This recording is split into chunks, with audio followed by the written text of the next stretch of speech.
Les Césars, la Fashion Week et désormais, New York, Virginie Efira enchaîne. L'actrice de 45 ans était absolument sublime, ce jeudi, pour son arrivée dans la grosse pomme. Tout juste lauréate de son premier César de la meilleure actrice, après 4 nominations infructueuses, l'actrice franco-belge a retrouvé 2 amis pour un festival très important, les Rendez-vous with French Cinema.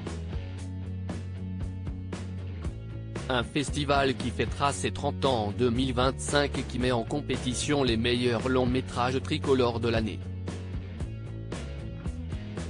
L'occasion pour la compagne de Nils Schneider de défendre 2 de ses rôles les plus iconiques de 2022, celui de Rachel dans Les Enfants des autres et celui de Mia dans Le Sublime Revoir Paris, qui lui a d'ailleurs valu le César. Mais également de retrouver Rebecca Zlotowski et Alice Winocourt, qui l'ont dirigé dans ces 2 films.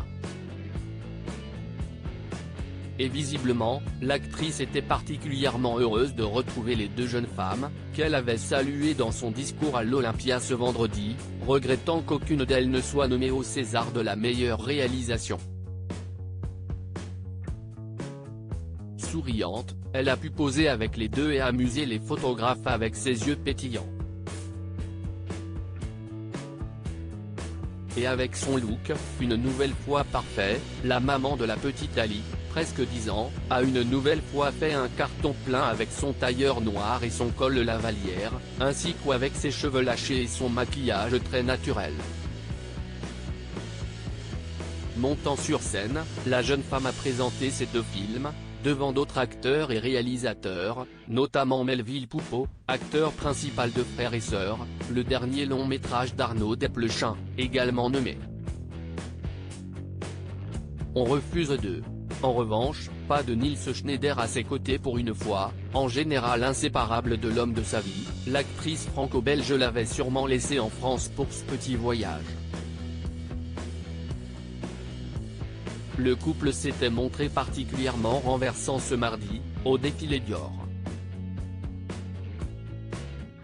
Tous les 2 étaient également en une de Paris Match cette semaine, permettant à l'actrice de donner quelques précisions sur leur couple. L'idée est surtout de ne pas transformer quelque chose. Si on va ensemble quelque part, on ne va pas rentrer l'un par un côté et l'autre par une porte dérobée. Et quand on se rend à une soirée comme les Césars, on pose tous les 2, a-t-elle expliqué. En revanche, les médias sont prévenus, on refuse de poser expressément pour un magazine et d'ouvrir les portes de chez nous. Je trouverais cela impudique et éloigné de ma personnalité. On ne veut pas sacraliser notre relation mais la vivre le plus normalement du monde.